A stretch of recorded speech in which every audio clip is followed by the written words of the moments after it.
c'est-à-dire il vous faut pratiquer un peu la partie. Alors dans la dernière fois, donc j'ai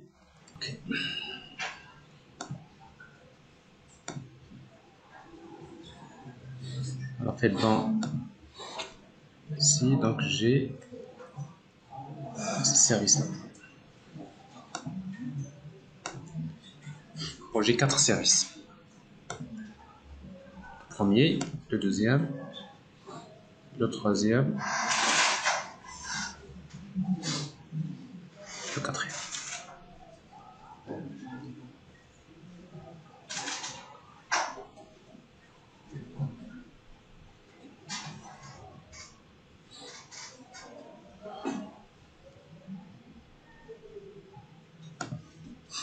Alors donc pour faire fonctionner tout ça, donc on commence par le service d'enregistrement, c'est celui qui va démarrer.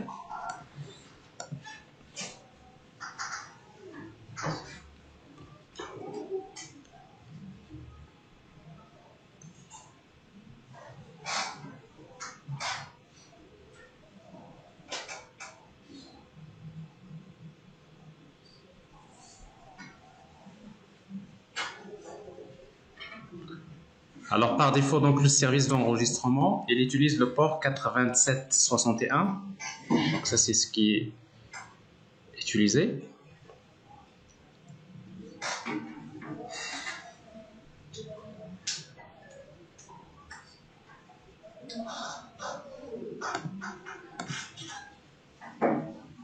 Alors une fois qu'il est démarré en principe, alors 8761.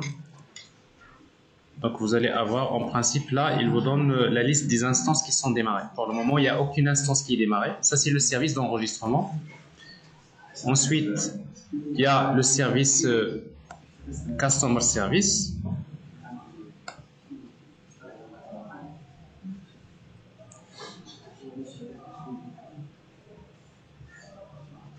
Qui utilise sa propre base de données.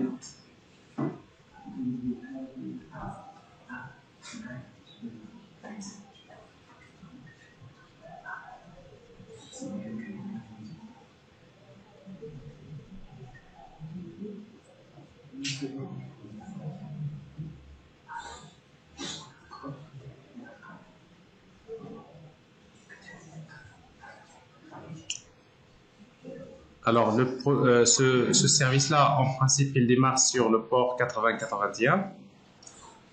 Et ensuite, on va démarrer le service de gestion du Inventory Service.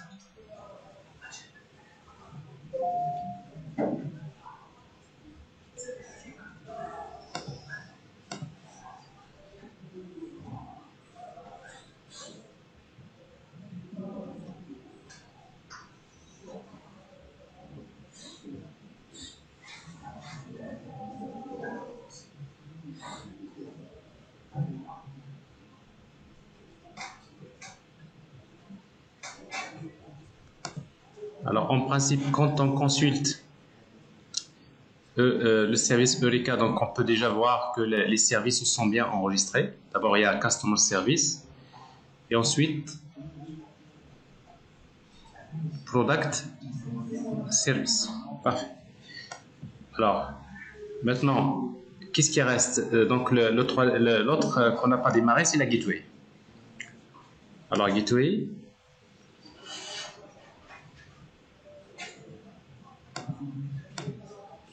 Alors, notre Gateway utilise le port 8888.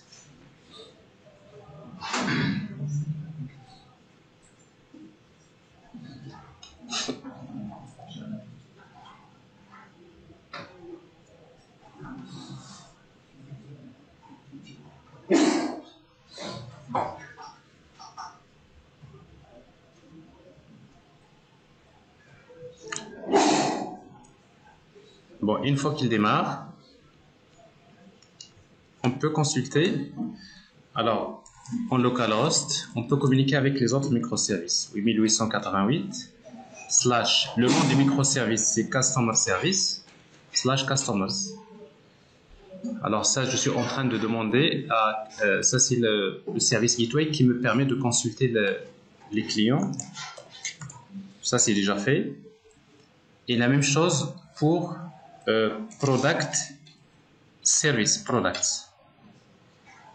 Donc voilà. Alors ici, donc ça, c'est c'est la démo que j'avais fait la dernière fois.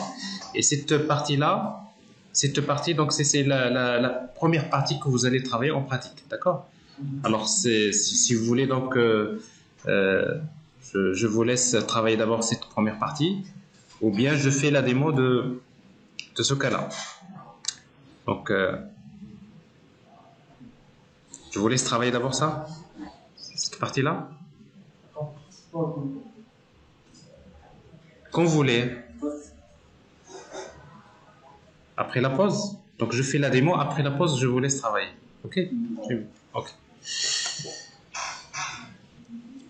Alors donc ici pour compléter donc ce que nous avons fait la dernière fois, nous allons ajouter ce service-là, Billing Service. Bon, c'est ce que je vais faire. Donc je vais créer un projet. Donc le projet c'est Spring Initializer. Exactement.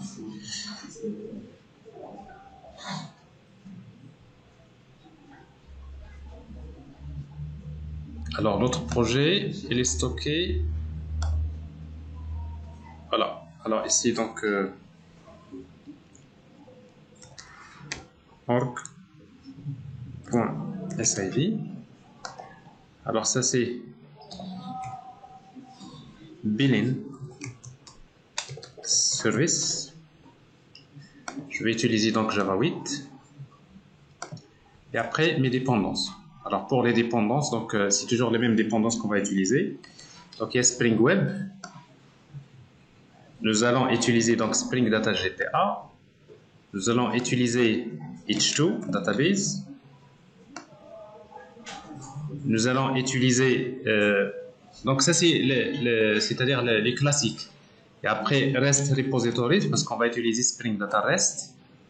Et après pour s'enregistrer, nous avons besoin d'utiliser Eureka Discovery Client. Eureka Discovery Client. Nous avons besoin d'utiliser, voilà, les dépendances sont là, pour ne rien oublier.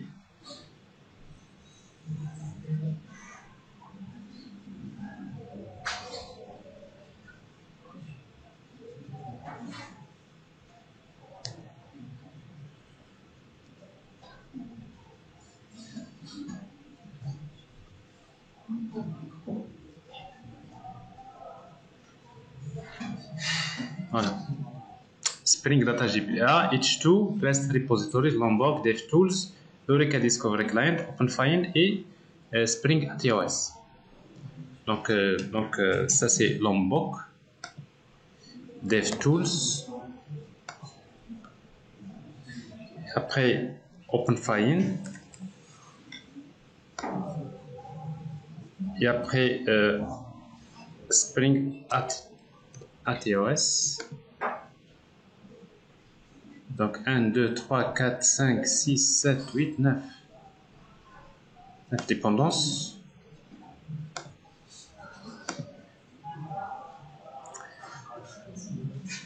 C'est bien ça? On n'a rien oublié? Non, c'est bon. Ça marche. On crée le projet. Next. Alors ici, on va le mettre dans Billing, dans TPSC, donc c'est le projet. C'est là où on met les dossiers, c'est bien ça? Ok. Terminé.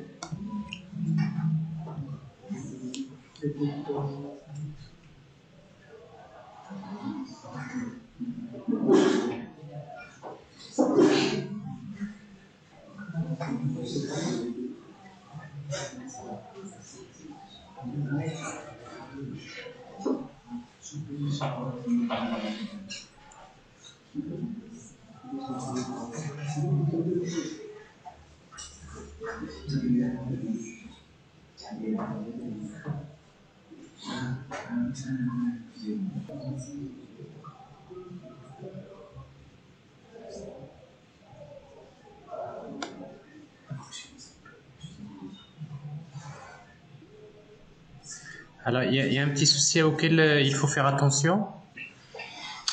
C'est que la dernière fois, si vous vous rappelez, donc, quand j'ai créé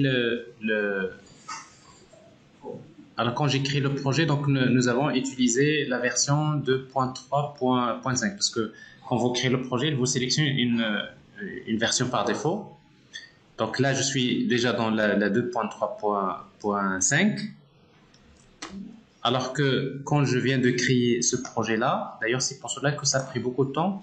J'ai pas fait attention, donc il a utilisé la version 2.4.0. Donc il faudrait mieux utiliser la même version pour ne pas rentrer dans des complications. Donc, je vais à nouveau enregistrer.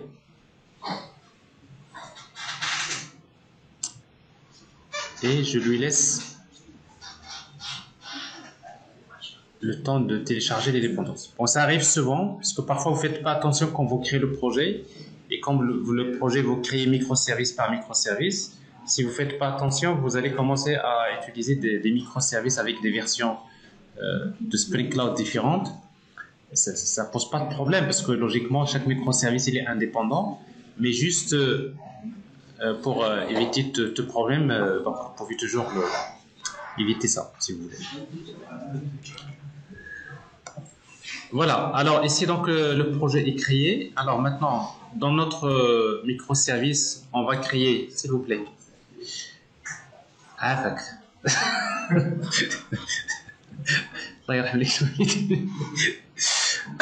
le protocole, il change, d'accord. Alors, donc ici, qu'est-ce qu'on va faire? On va créer donc les entités GPA. Nous avons l'entité bill et nous avons l'entité product item.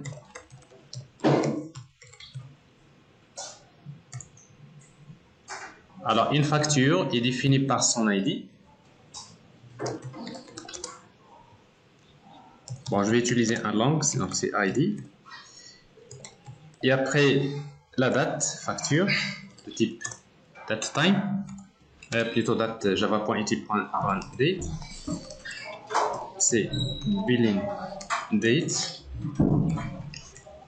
Et après, par la suite, donc une facture contient un ensemble de produits. J'ai une collection de product items. Donc product items. Jusque-là, il n'y a rien de spécial. Donc je vois juste une relation normale. Ici, vous avez la notation entity. Les annotations Lombok, plutôt d'abord GPA. Ici, donc c'est la notation ID. Generated value stratégie. Identité. Ici, vous avez une relation de type one to many. Mapped by.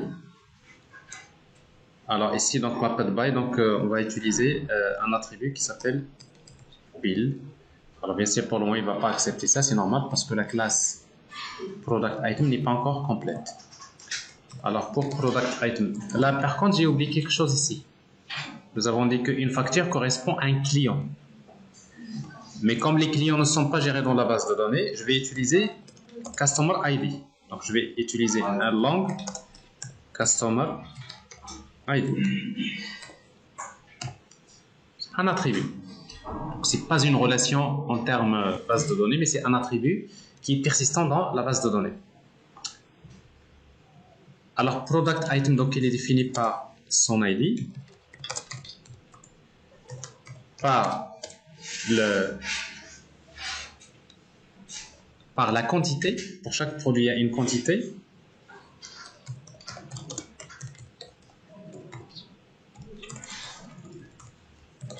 La quantité dans la facture. Également, il est défini par le prix dans la facture. Donc, le prix, la quantité. Et après, bien sûr, chaque product item correspond à un produit. Alors, comme les produits ne sont pas gérés dans la base de données, je vais utiliser voilà, long product ID.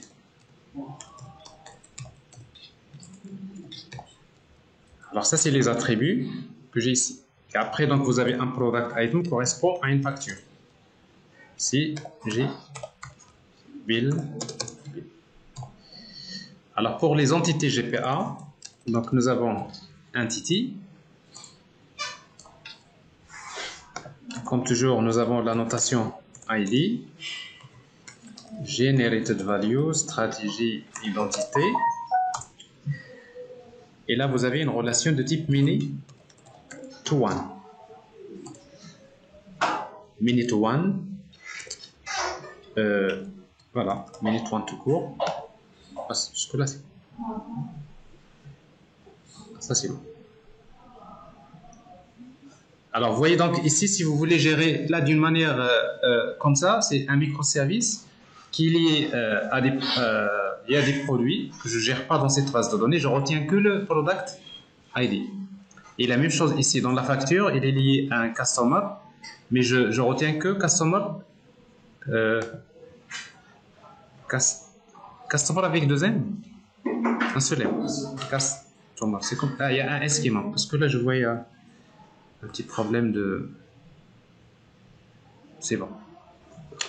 Voilà, alors ça c'est les classes. Alors maintenant, pour compléter le modèle, eh bien, tout simplement je vais ajouter donc je vais dire que en réalité, oui, je sais que je vais retenir que Customer ID, mais je sais que dans mon application, j'ai besoin d'utiliser une classe qui s'appelle Customer.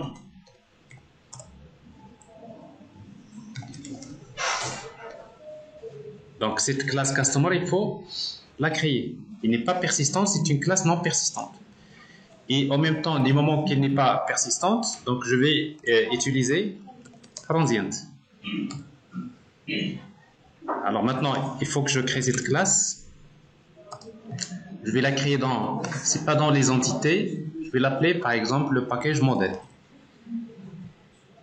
C'est pas des entités GPA, c'est des classes du modèle, je peux les garder dans les entités. Alors pour moi, un customer est défini par son ID. Mais là, j'ai intérêt à ce que les noms des attributs soient les mêmes que ceux qui sont dans le format JSON.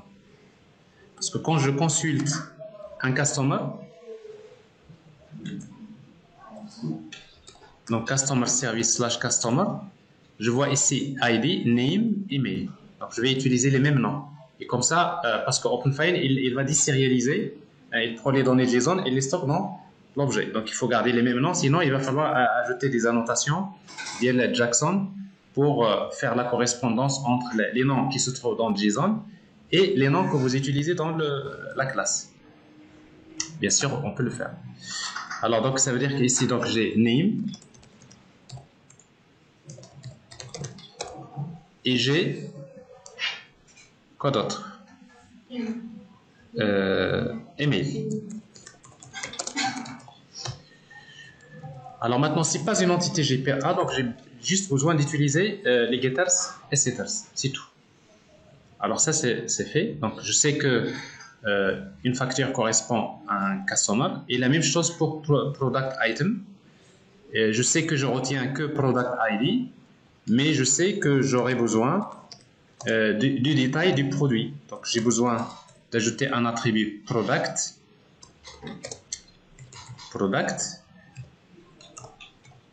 qui est la même chose, qui n'est pas persistant. C'est-à-dire vous allez utiliser transient. Parce que si vous n'utilisez pas transient, GPA il va vous dire il faut mettre soit one to many, minute one, alors que c'est pas le cas ici. Donc c'est pas persistant. Alors je vais créer la classe product dans le package model. J'ai mal écrit ça. Modèle. Et je déplace le fichier dans le bon package. Voilà. Alors celui-là, il est vide. Voilà. Alors la même chose. Donc si vous regardez, maintenant vous êtes en train de créer un microservice, mais vous êtes en train d'interfacer avec un autre microservice. Ça veut dire que vous avez besoin de regarder la structure. Et la structure, donc c'est product service. Et là, vous allez trouver, donc il y a name, price, quantity. Donc ID, price, quantity.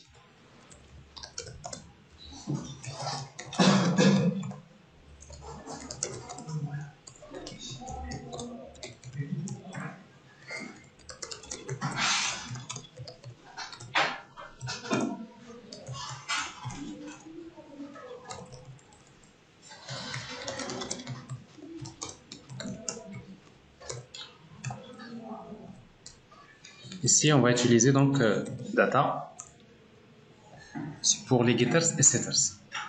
Alors ça, c'est le modèle. Alors maintenant, on va créer, pour communiquer avec la base de données, on a besoin des interfaces Spring Data. Donc je vais créer l'interface dans repository. Donc j'ai besoin de créer build repository.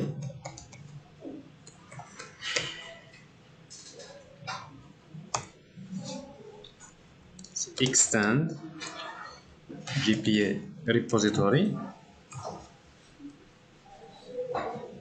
Alors on va gérer les entités build et le ID, il est de type langue.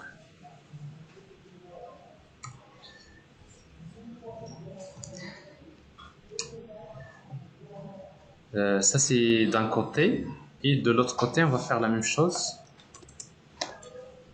pour product item repository.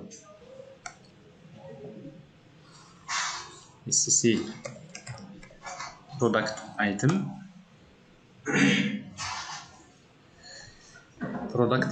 repository.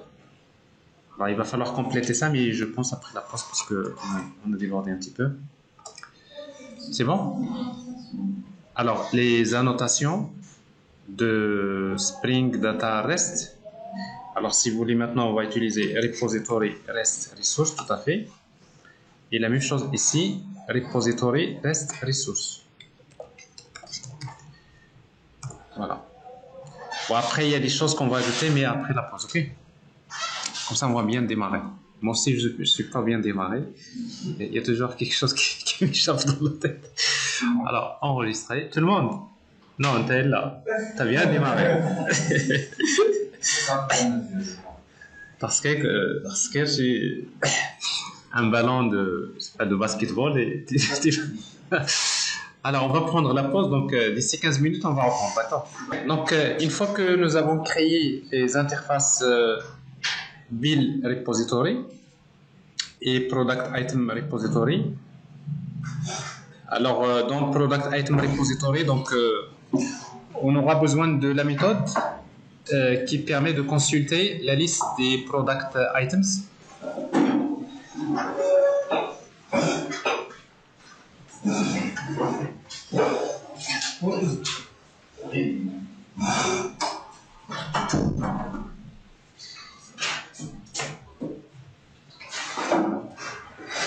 Alors dans Product Item Repository, donc, on aura besoin de consulter, de créer une méthode qui permet de consulter la liste des Product Items. Product Items, find by, bill, ID. C'est-à-dire que je donne en fait le ID de la facture. Ça c'est une méthode utile. Je lui donne le ID de la facture, il me donne la liste des product items dans cette facture. Bon, après, on pourra ajouter bien sûr d'autres méthodes, mais tout ça, c'est du Spring Data. Alors ça, c'est pour donc, communiquer avec la base de données. Donc, nous avons besoin de ces interfaces Spring Data. Maintenant, pour communiquer pour avoir le détail, si je veux avoir le détail sur les produits et les factures, plutôt les clients. Donc j'aurai besoin d'utiliser OpenFile. Donc OpenFile, donc c'est elle qui va me permettre de communiquer avec les microservices via REST. Alors justement, je vais créer deux interfaces. Alors quelles sont les interfaces que je vais créer? Donc j'ai une interface. Tout ça, je vais les déclarer dans le package fine, par exemple.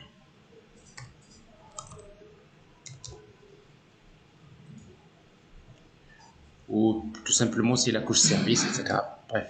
Alors fine. Point. Donc j'ai besoin de customer. Salam. Customer service.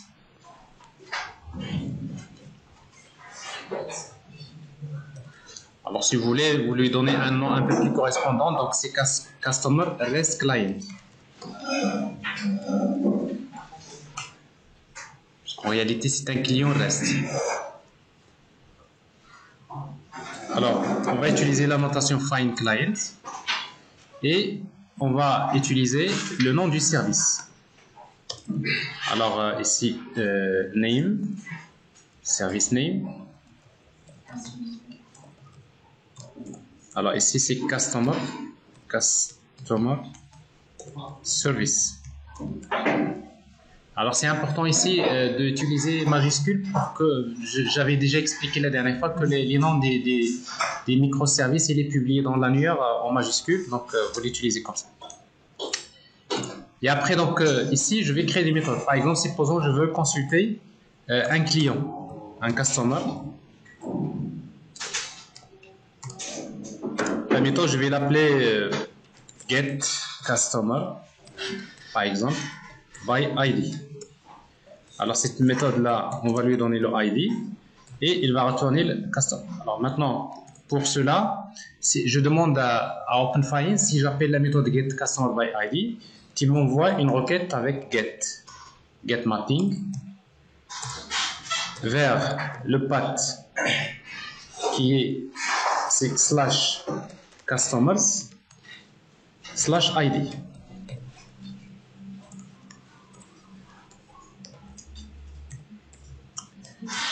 Et après, ici, donc le ID, ça représente un path variable. Exactement. Path variable, name, égale ID. Voilà, ça c'est le principe. Alors pour le moment, et après, je peux ajouter d'autres méthodes. Par exemple, si je veux la liste si je veux, par exemple, récupérer la liste de tous les clients, ben, je peux utiliser ici donc la liste des clients, etc. Mais c'est ce que je vais faire dans l'autre. Pour combiner, pour faire plus vite, oui. Alors pour la pagination, c'est en fait vous utilisez Page Model. C'est un peu ce que j'ai, c'est ce que je vais faire dans l'autre, si vous voulez. Voilà. Bon. Alors ici donc c'est customer et après je vais récupérer. Voilà. Alors pour l'autre, je vais créer une autre interface pour product item.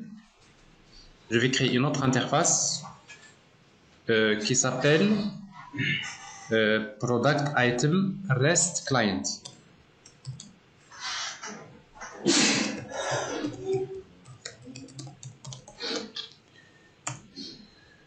Alors la même chose, on va utiliser la notation find client.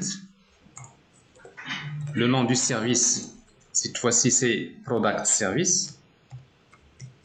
Je pense que dans notre cas, nous l'avons appelé, dans la démo, nous l'avons appelé product, oui. On l'avait appelé product service. Donc product service. Alors ici, j'ai besoin de récupérer par exemple les informations, par exemple la liste de tous les produits, supposons. Alors pour récupérer la liste des produits, normalement si vous appelez slash products, ici, vous voyez donc qu'il nous retourne, c'est une page. C'est product, c'est plutôt page model, plutôt vous avez un page model. Alors ce qui fait que ici, je vais créer une méthode qui permet de retourner un page model. Donc vous voyez donc page model, donc je la récupère à partir de la dépendance ATOS que j'ai ajoutée dans les dépendances.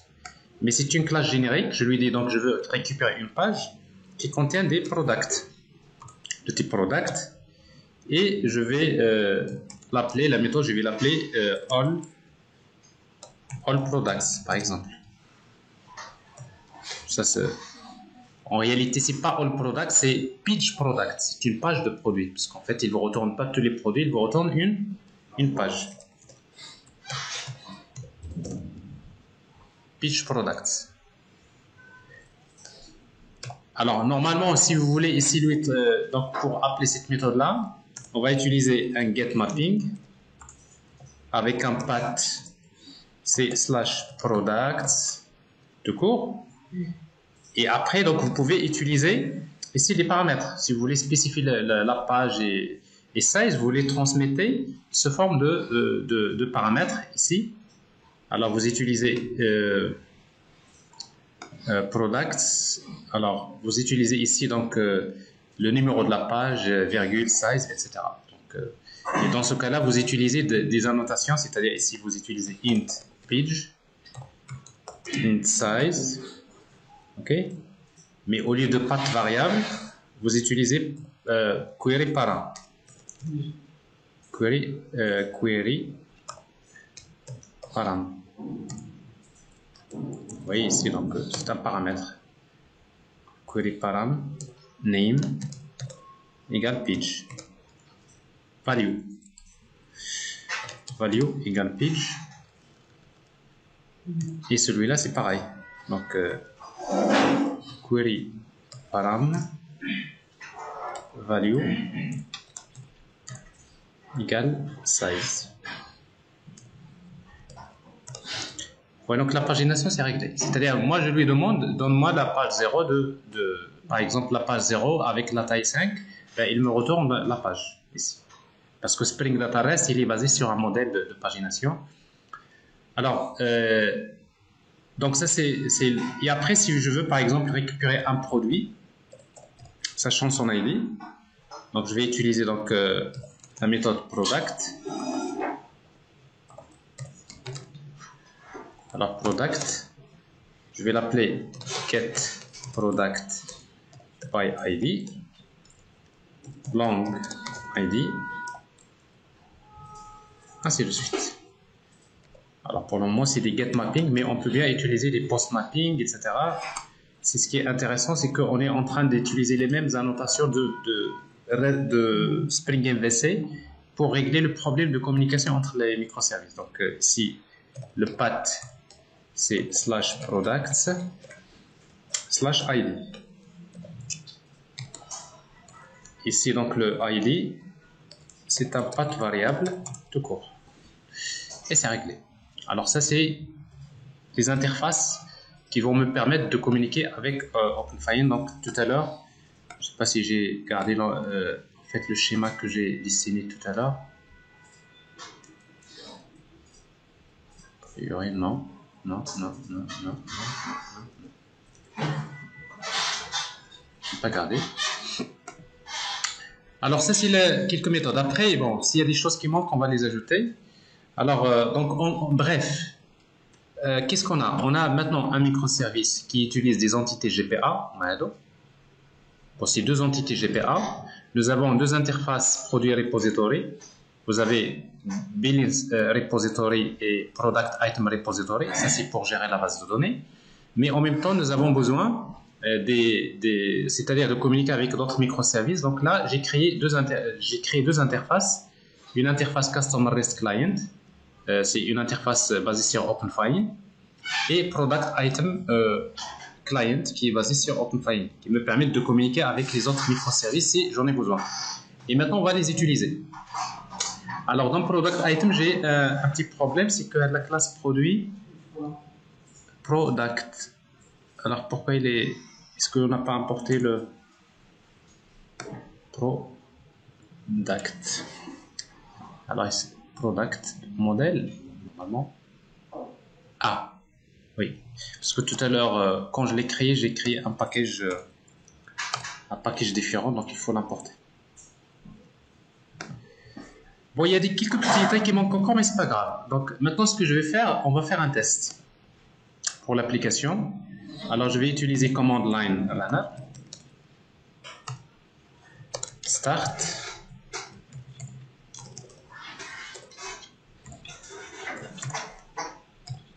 Alors, c'est une méthode qui va s'exécuter au démarrage. Donc, je vais utiliser la notation bin.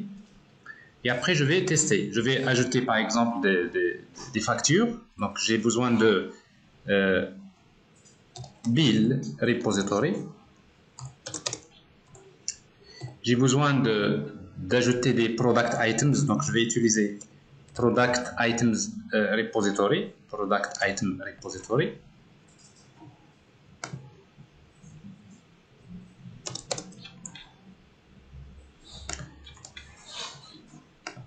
Et j'aurai également besoin de communiquer avec le microservice qui permet de contenir, c'est-à-dire qui retourne les informations sur le client, que j'ai appelé Customer REST Client.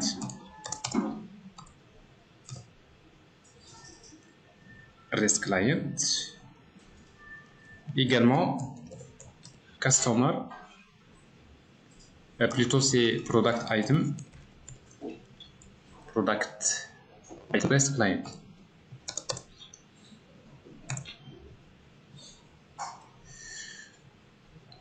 Alors en principe, il n'a pas, vous savez donc IntelliJ, donc quand vous injectez quelque chose qu'il ne trouve pas dans le contexte, il le souligne en rouge. Ça peut signifier que peut-être le package a priori, bon, il n'y a pas de problème ici.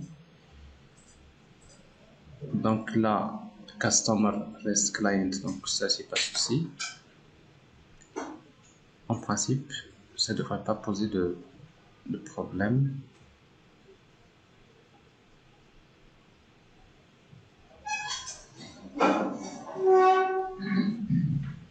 On est bien dans le package Billing Service.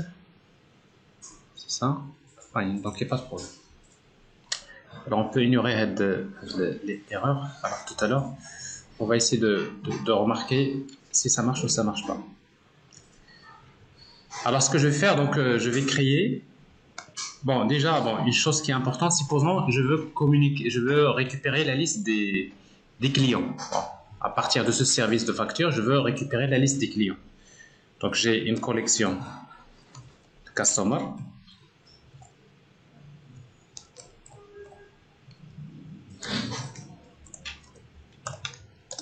Alors customers, pour les récupérer, je vais utiliser customer REST client.get. Alors ici, donc, je veux récupérer un client. Donc, il n'y a pas de collection parce que je n'ai pas créé cette méthode-là. Je vais récupérer un client, customer, égale customer client.get customer by ID. Je voudrais récupérer le client. Vous voyez, donc j'ai un client, sachant son ID. Donc je connais le ID, donc je récupère le client. Mais est-ce que je l'ai récupéré à partir de la base de données? Non. C'est dans l'autre microservice. Alors pour vérifier si ça marche, donc je vais afficher des informations sur customer.getName, customer.getEmail. Et getID, on va trouver que le ID n'y est pas.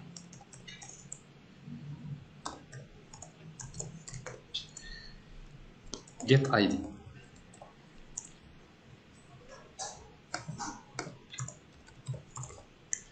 Tout ça, c'est des tests.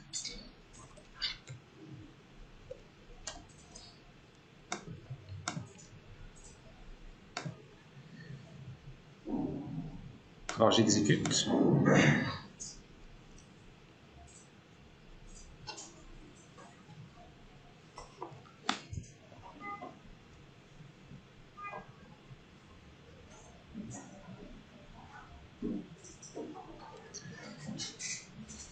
Alors ici, effectivement, il y a quelque chose qui nous manque. Customer REST Client. Donc il n'a pas détecté. C'est-à-dire ici, effectivement, il y a quelque chose qui cloche parce que ça, il n'a pas pu injecter. Ah, c'est très important parce que ça, j'allais l'oublier, c'est que quand vous utilisez OpenFine, il faut l'activer, effectivement. Donc c'est un service qu'il faut activer parce que même si vous l'avez ajouté dans les dépendances, il ne démarre pas par défaut. Il faut l'activer. Alors si vous voulez l'activer, dans l'application, on va utiliser Enable, effectivement. Ici, dans l'application, on va utiliser Enable find clients. Et d'ailleurs, vous allez voir que ici, les erreurs de tout à l'heure, ils vont disparaître. C'est-à-dire maintenant, il sait qu'il y a des services qu'il peut injecter. Pour ça, c'est un détail que j'ai oublié. Donc, il faut que ça soit présent. Il ne faut pas l'oublier. Là, on a démarré. Discovery Client. Ah, tout à fait. Nous avons oublié également le fichier Application Properties. Parce que tout ça, il faut mettre le port, il faut mettre la base de données, etc. Ok, tout à fait. Alors, je vais prendre les mêmes propriétés du service Inventory Service. En fait, les mêmes propriétés, CTRL-C. Et je vais les utiliser ici. Là, le port, je vais utiliser 80-83. Ça, le service, on va l'appeler billing service. La base de données, on va l'appeler billing DB. Et après, on va activer donc l'enregistrement du service dans le service Eureka. Donc ça, c'est des choses qu'on va faire toujours, effectivement. Vous avez tout à fait raison. Et après, on va démarrer.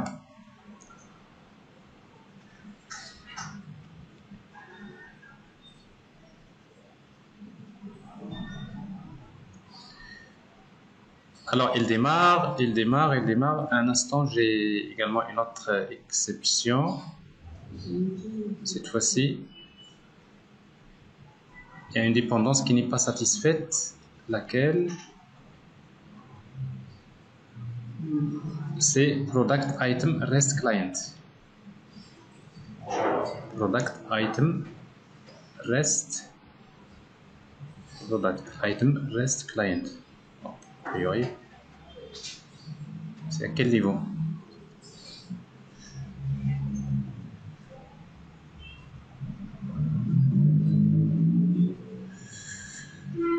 Ok, alors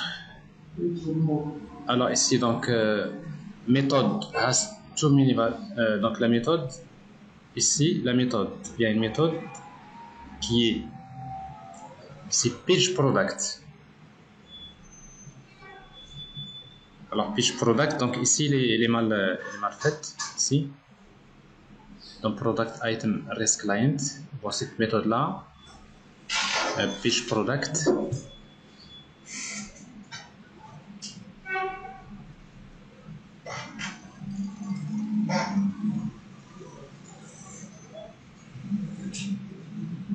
Si vous avez un petit problème dans les paramètres,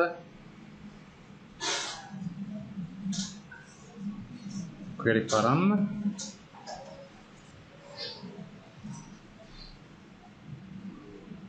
je pense qu'il va falloir mettre quelque chose ici, mais si vous voulez, donc ce que je vais faire, donc juste pour faire un premier test, donc je vais supprimer ces paramètres là, page product, et après je vais regarder comment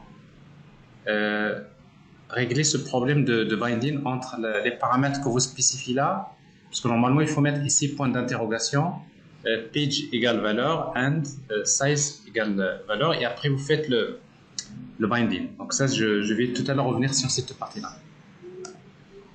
Alors ça veut dire que maintenant si je mets rien, par défaut il va me donner quoi?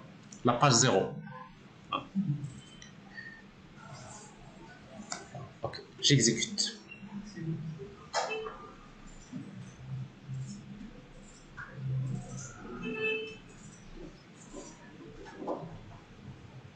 Voilà, alors donc vous voyez donc ici donc il n'y a pas de souci, donc j'arrive bien à avoir le ID, c'est Moed, et l'adresse mail. Mais par contre le ID je ne l'ai pas. Pourquoi j'ai ID égale la nulle? C'est parce qu'on n'expose pas nous n'avons pas exposé les ID dans le. D'ailleurs si on regarde ici, si vous mettez customer service / customer / 1. Vous voyez donc qu'il me retourne que le name et l'email. Alors maintenant, si vous voulez exposer les ID, donc vous savez comment le faire. Soit vous utilisez des projections, soit vous utilisez expose for ID. Alors moi, ce que je vais faire, parce que les ID, je vais les utiliser, donc je vais les exposer. Alors pour les exposer, je vais revenir sur Customer Service. Et dans l'application Customer Service, je vais ajouter ici, donc REST configuration,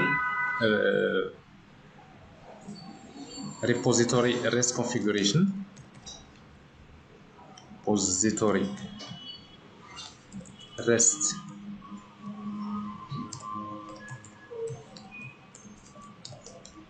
configuration, donc REST configuration.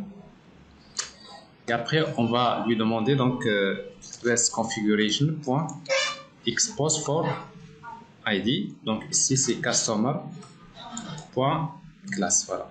Bon, ça je le fais pour ça et je le fais également pour les produits, c'est-à-dire pour inventory service.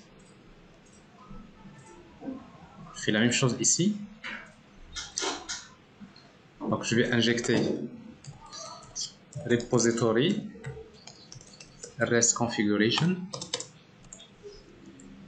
et je vais exposer leur ID des produits également. Donc ici c'est REST configuration point expose for ID, c'est product point class. Ben, il va falloir redémarrer ça. Je redémarre le service ici. Et c'est pareil pour le customer. Je le redémarre.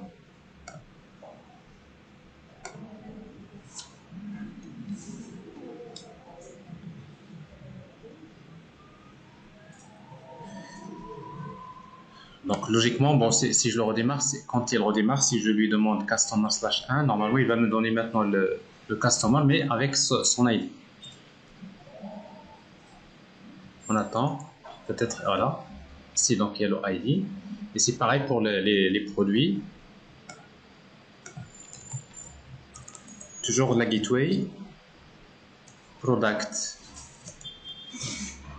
/ ID. Et je vois le ID. Ça, c'est juste, j'en aurais besoin ici.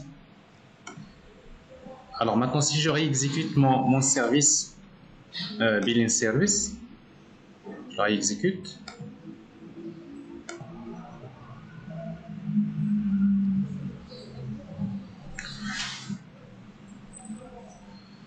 Donc je vois bien que à partir de ce service-là, donc j'arrive à voir les informations sur le client. Vous voyez, donc ça c'est les données. Alors maintenant c'est bon. Donc je sais que la communication passe bien avec OpenFine. Je vais dans l'application ici.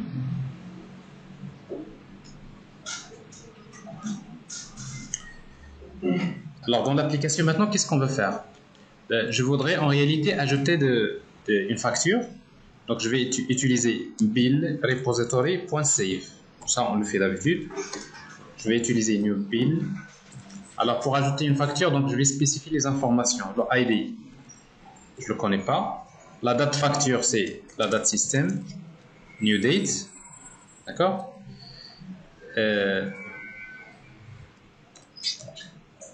Regardez. Je vais l'utiliser ici. Plutôt, je vais écrire là. Donc, la date système. Et après, qu'est-ce qu'il y a encore? Il y a les attributs. Ken ID, la date.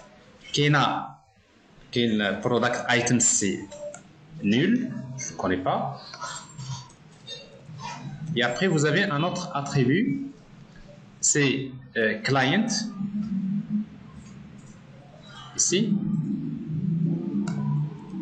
Plutôt c'est Customer ID et après Customer. Alors maintenant Customer ID c'est quoi? Alors Customer ID,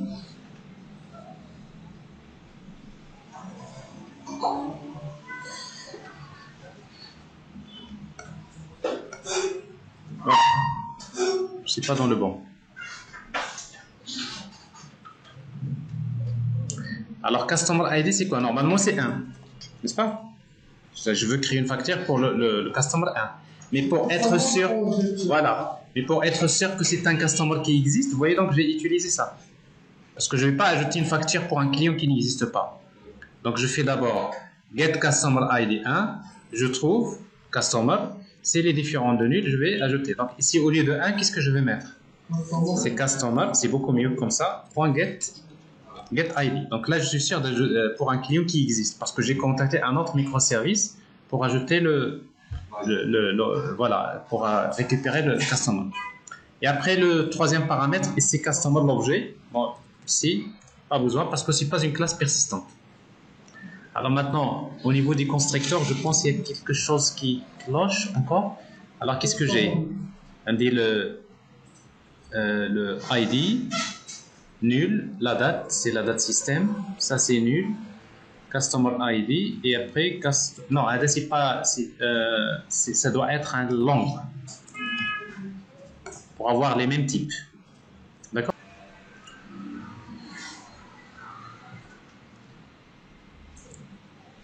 Ah, oui? Comment?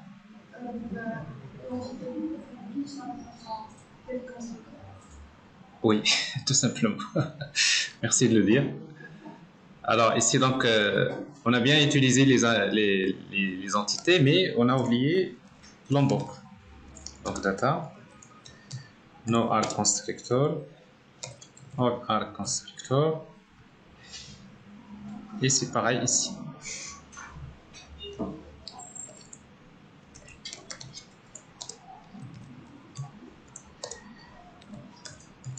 Voilà, je disais que ce matin-là, il y a quelque chose qui m'échappe. Alors, il y a quelque chose qui n'a pas bien démarré. Alors, voilà, et voilà, c'est tout. Alors maintenant, ici, j'ai bien mon constructeur qui est ajouté, et là, il n'y aura pas de problème. Voilà. Donc, j'ajoute une facture, et pour cette facture-là, je vais lui attribuer des produits, mais je vais lui attribuer des produits qui existent. Supposons que je voudrais ajouter tous les produits que j'ai dans la base de données c'est-à-dire à cette facture.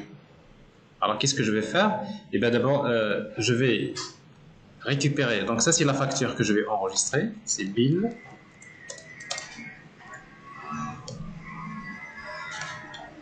Alors, pour le moment, je n'ai pas besoin d'afficher ça. Et après, je vais récupérer une collection de produits. Alors, ce n'est pas une collection de produits, c'est page model. Page model, bien les products. Alors, ici, donc, products, page product, si vous voulez. Product page model égale à quoi? Donc, je vais utiliser l'interface. Product items REST client. Et je vais appeler la méthode page product. Appelez-vous donc à la méthode page product, ce qui me permet. Il permet de récupérer tous les produits, la première page des produits. Et comme ici, donc, c'est-à-dire, c'est comme si on est en train de faire une requête vers ça. Ouais, donc il me retourne une page, donc il va me récupérer les produits, il va les stocker dans mon objet. Alors maintenant, ce que je vais faire, c'est que je vais parcourir cette liste et je vais ajouter des product items pour chaque product. Alors ici, donc, c'est product items page model for each. Pour chaque product, qu'est-ce que je vais faire? Je vais créer un product item. Product item égale new product item. Et après product item, je vais le définir. À quoi est égal son prix?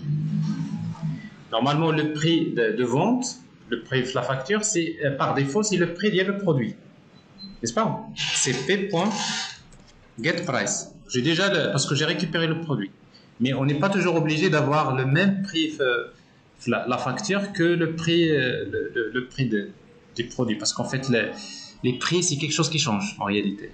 Mais on va dire que dans notre application, c'est que le prix dans la facture, c'est le prix d'un produit, c'est le prix du produit lui-même. C'est un peu bizarre, n'est-ce pas? Alors j'ai un produit, parce qu'on fait dans la gestion de stock, quand vous avez un product, vous avez un prix, n'est-ce pas?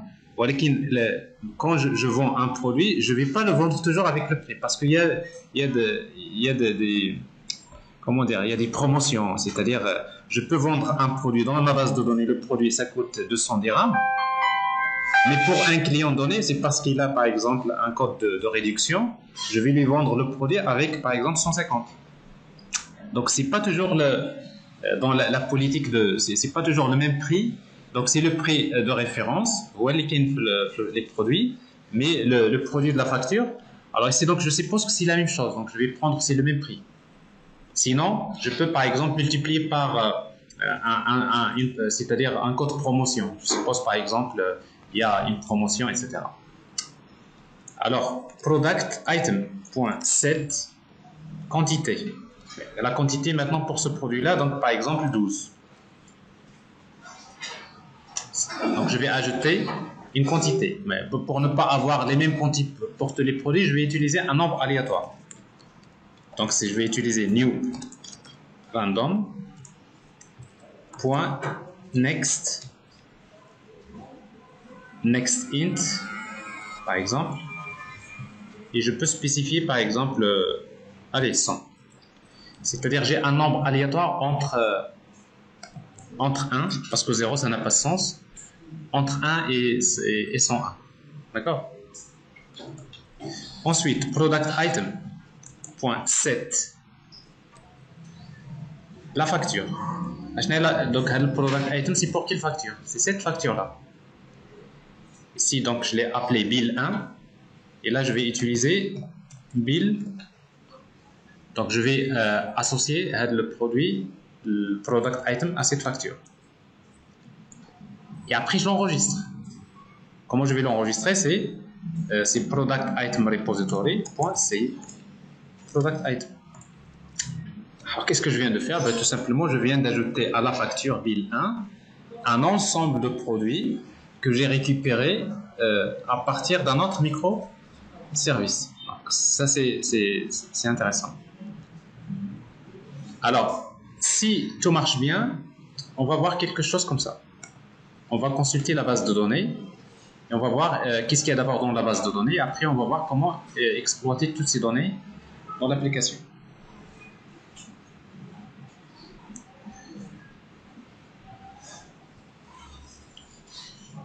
Bon, a priori, il n'y a pas d'erreur. Donc, pour consulter la base de données de ce microservice, on va utiliser localhost. C'est 8083 /h2console. La base de données s'appelle BillingDB avec majuscule, minuscule, je ne me rappelle pas. Alors ici donc le fichier application properties, c'est ça. Ça c'est le nom de la base de données.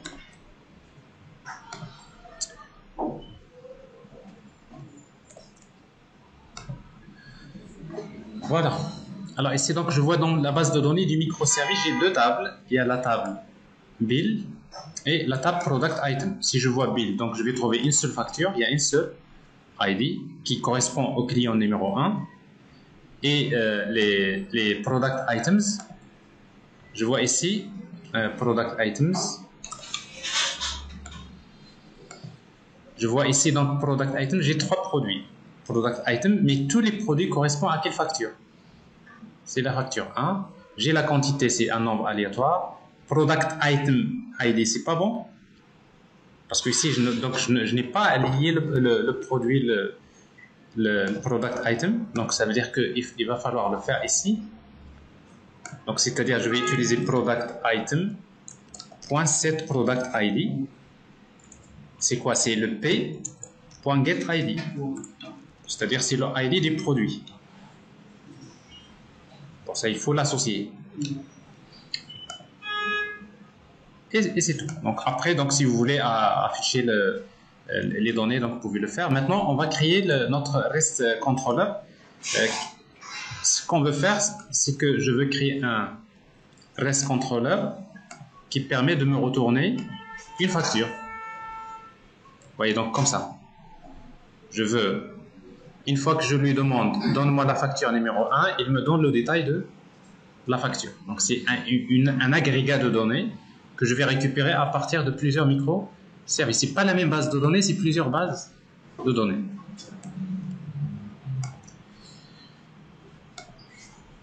Alors vous voyez ici, donc si je regarde déjà la base de données, donc ici, cette fois-ci je regarde product item, je vois bien que ici, donc ça c'est le produit 1, ça c'est le produit 2, ça c'est le produit numéro 3, ça c'est la quantité du produit, etc. D'accord? Mais si je regarde dans cette base de données là, je vois pas c'est quoi le produit 1, je sais pas. Ça veut dire que c'est complètement des bases de données séparées. Alors maintenant on va créer le REST controller. Donc je vais créer mon service que je vais mettre dans le package web. Je vais appeler Bilin REST controller.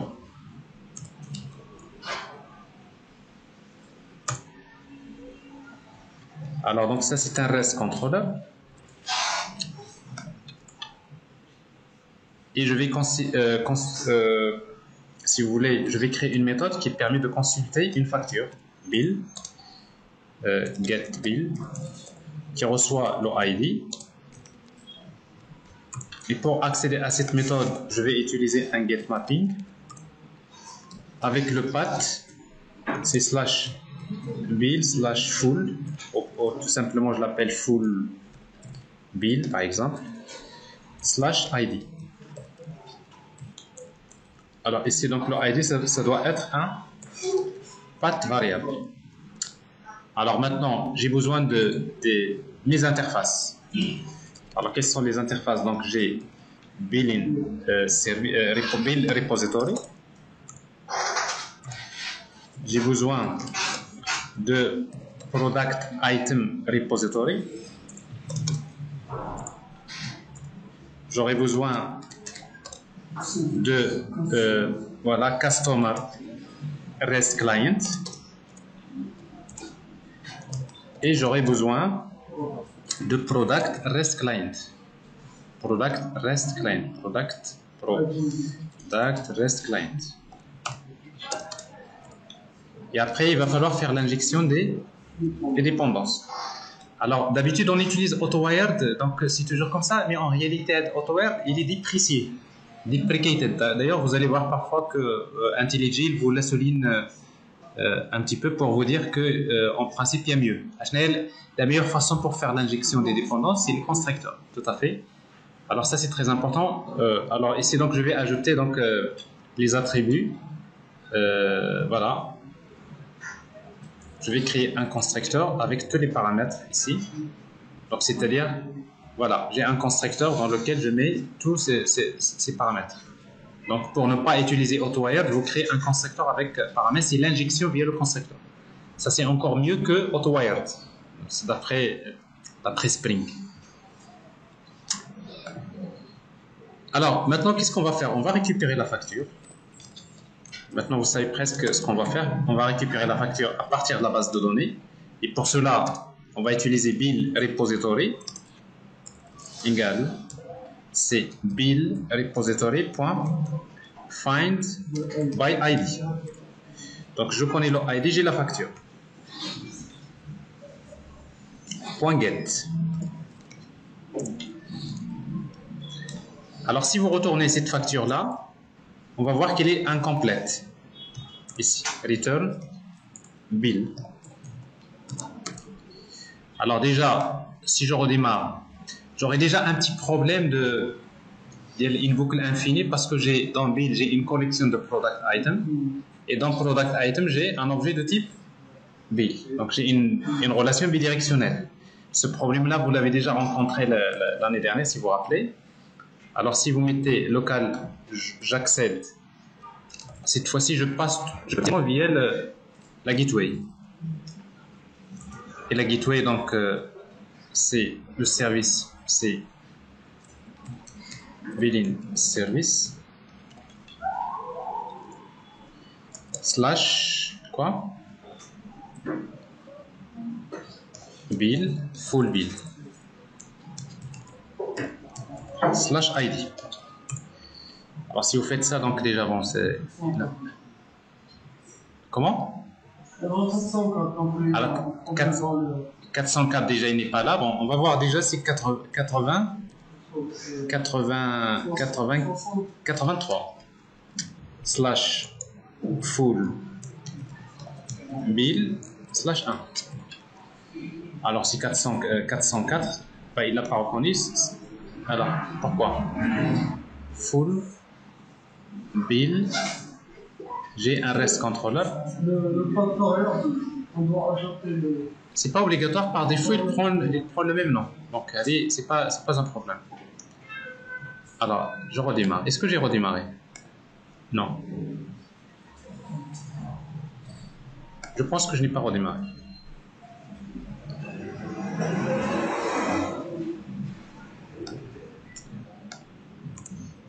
Voilà, là c'est bon.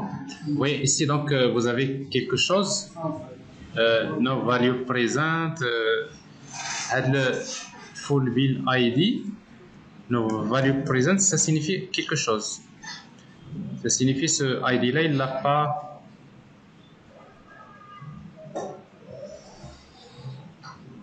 Path variable ID. Nous avons bien le 1.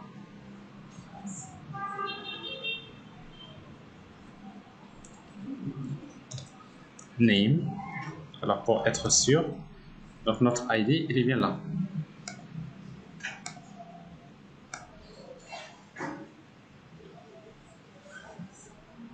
Alors généralement value not present. Alors je redémarre.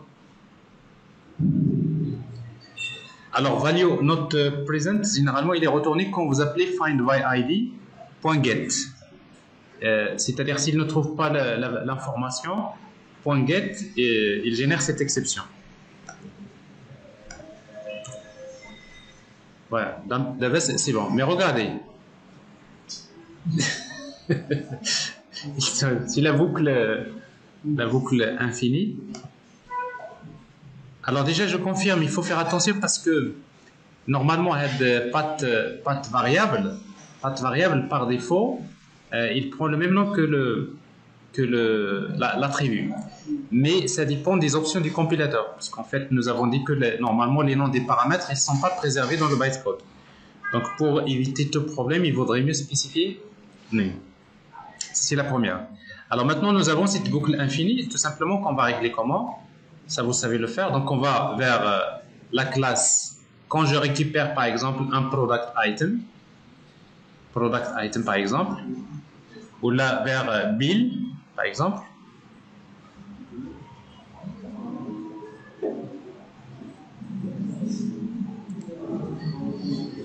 Alors, collection de product item. Alors, qu'est-ce qu'on va mettre transient? Plutôt que donc soit la collection,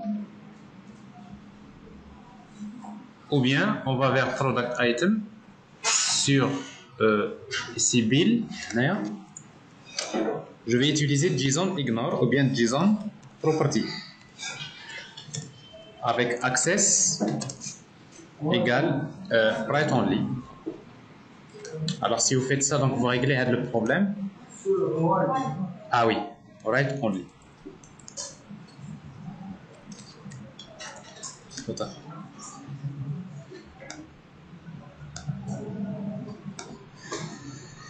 C'est parfait.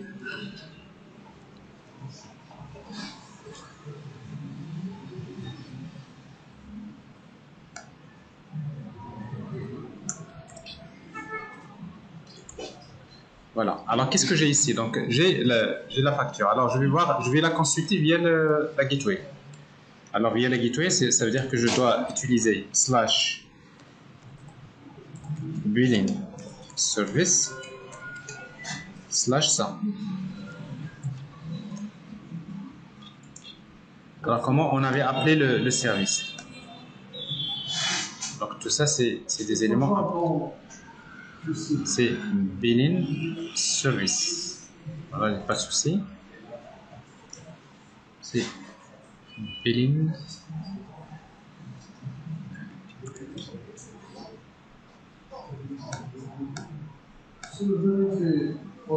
Eureka. Est-ce qu'il est enregistré? Alors ici c'est, il est là, billing service.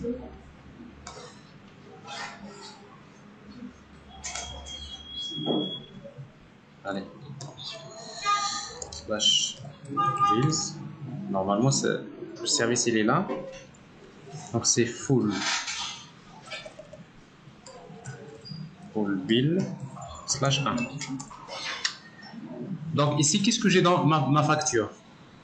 Alors j'ai le ID, j'ai ça et j'ai product items.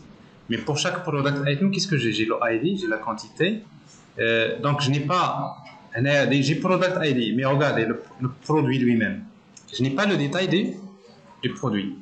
Également dans la facture, j'ai customer, c'est nul. Je n'ai pas le détail du client. Alors maintenant, c'est ce que je vais faire dans mon service. Ici. Alors dans le service,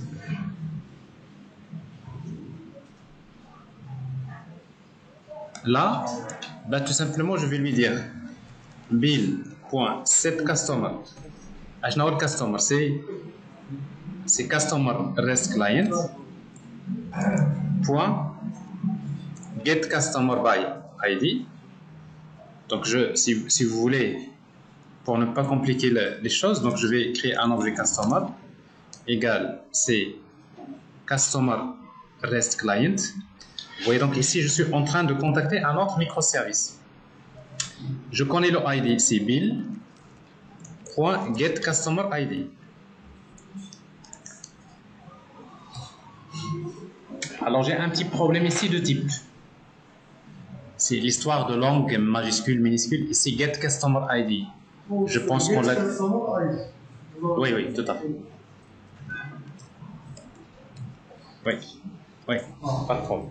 C'est réglé. Pas de problème. Alors, donc ici, donc je récupère. Vous voyez, donc ici, ce qui est intéressant, c'est que oui. Ici, 7. Allez. Hein? J'ai pas encore compris. Et voilà. C'est ce que je vais faire, tout à fait. Alors ici, donc je vais utiliser custom. Voilà. Donc il faut juste noter ici que, regardez, ce qui est intéressant, c'est ça. Quand vous utilisez ça, là vous allez vers la base de données du microservice. Je récupère la facture à partir de la base de données du microservice. Et là je récupère le client à partir d'un autre microservice via REST. Et là je vais les associer. Et après, je vais encore faire la même chose pour les produits. Je vais récupérer la collection de product. C'est pas collection, c'est ça, c'est modèle, page model. Alors page model de product. Alors page product, page model égal c'est product rest client. Normalement, product rest, on devrait l'appeler product rest client, parce que normalement c'est le client pour récupérer les produits. C'est pas grave. Alors ici donc get product, donc ça me donne une page de produits ici. Non, je n'ai pas besoin de ça, tout à fait. Moi, qu'est-ce que je cherche? Ce que je cherche, c'est ça. Pour chaque product item, voilà, by ID. Pour chaque product item, j'ai besoin de récupérer le détail du produit. Voilà, c'est ce que je vais faire ici. Alors, donc je vais utiliser donc c'est bill.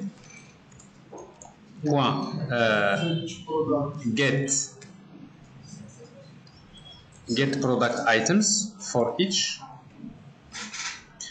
Pour chaque product item, je récupère le produit. Donc product égale à quoi? C'est product rest client.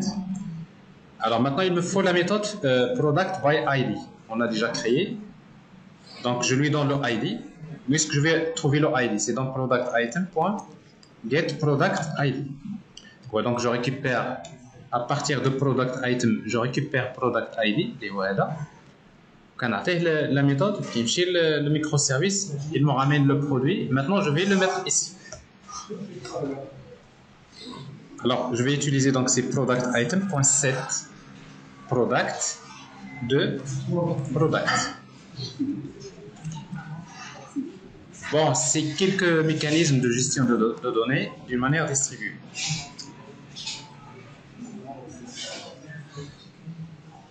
Alors je redémarre et je regarde le résultat.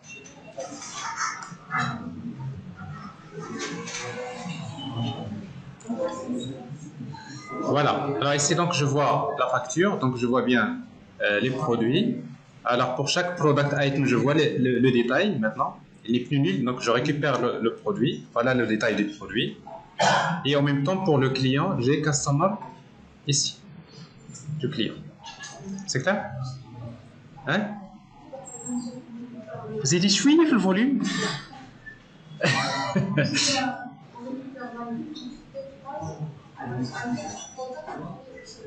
Non, en fait, parce que tout à l'heure, on avait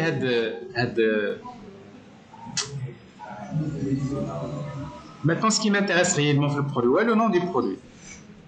Parce que la facture, c'est afficher le nom du produit, n'est-ce pas? Quand vous affichez quand vous imprimez la facture, quand vous imprimez une facture, donc vous allez trouver dans le détail le ID du produit, le nom du produit. Alors si on ne fait pas ça, qu'est-ce qui se passe? Donc nous avons product ID, mais il me faut le nom. Mais le nom, il est là. Alors maintenant, le prix, la quantité. La quantité ça n'a pas de. Normalement, ça c'est la quantité en stock. C'est pas la même quantité dans le product item. Parce que ça c'est la quantité qu'on gère dans les produits. C'est la quantité en stock. Si vous voulez, ça vous donne une information sur la quantité en stock du produit. Mais ce qui m'intéresse dans tout ça, ce qui m'intéresse dans la facture, c'est quoi? C'est le name, c'est tout. Mais là, je suis obligé de récupérer. À moins si vous voulez garder que le nom, il n'y a pas de problème. Donc, ça, qu'est-ce que vous allez faire? Dans la classe product item, vous allez ajouter un autre attribut, product name. D'accord? Et quand vous ajoutez product name,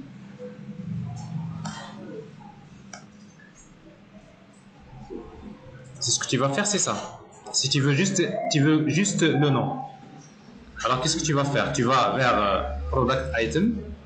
Tu vas dire dans mon product item, je vais ajouter un autre attribut de type string product name. Mais attention, le product name est conflatable. Ça n'a pas de sens. Donc je vais utiliser transient. Tout ça, c'est des choses qu'on fait. Transient, c'est-à-dire dans la base de données, je ne l'ai pas. Et comme ça, maintenant, dans ma facture, ici, alors comme ça, dans la facture, là, je ne vais pas utiliser ça.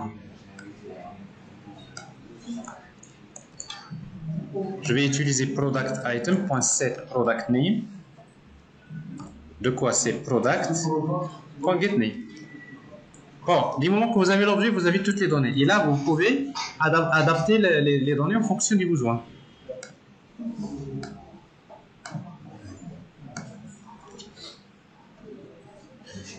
Mais le plus important dans tout ça, dans tout cet exercice, quand même, j'ai pris beaucoup de temps à expliquer. Peut-être je l'ai expliqué 2 fois, mais au début, donc c'était globalement l'idée de base. Mais quand vous implémentez, vous allez commencer à tomber sur des petits problèmes techniques, mais c'est à travers ces petits problèmes techniques que vous allez comprendre. Alors si je consulte maintenant la facture, je vois ici. Donc regarde, j'ai la quantité, j'ai le prix, product ID et j'ai product name. Alors que ces products, il reste nul. Dans ce cas-là, à l'attribut product, nous dire par exemple transient. Plutôt ignore.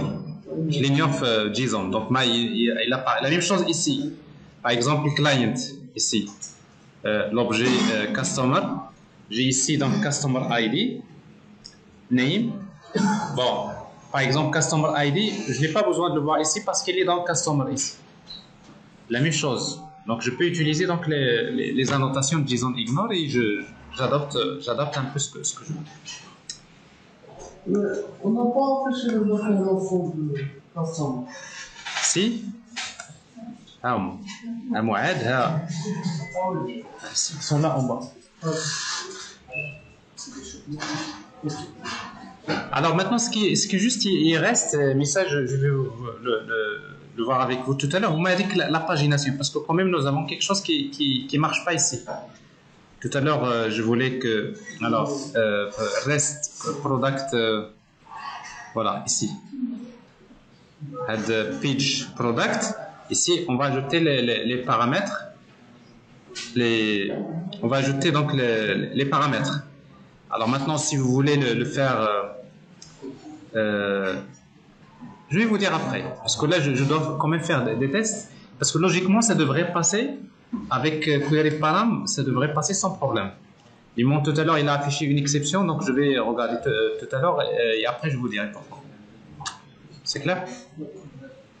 Alors voilà, donc ça c'est la démonstration. Alors vous utilisez donc la démo pour. Je viens de vous envoyer le mail.